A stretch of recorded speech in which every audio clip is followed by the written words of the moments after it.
אז התחתנו והיה פשוט נוראי ומשמים. סבתא שהיא כמעט מתה על הספה מרוב שעמום. ואז היא פשוט הציעה את הרעיון לקרוא לסבתא שמחה.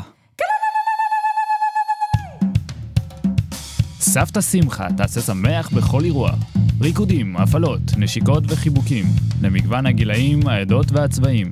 אין שום צורך בהסברים והנחיות, סבתא שמחה כבר יודעת מה לעשות. לא משנה אם אתם קורדים, עיראקים או בכלל אשכנזים, סבתא שמחה תפנק בצהלולים.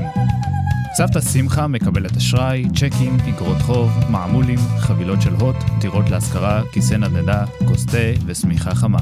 סבתא שמחה, סבתא שמחה. סבתא שמחה, סבתא שמחה. 053346789.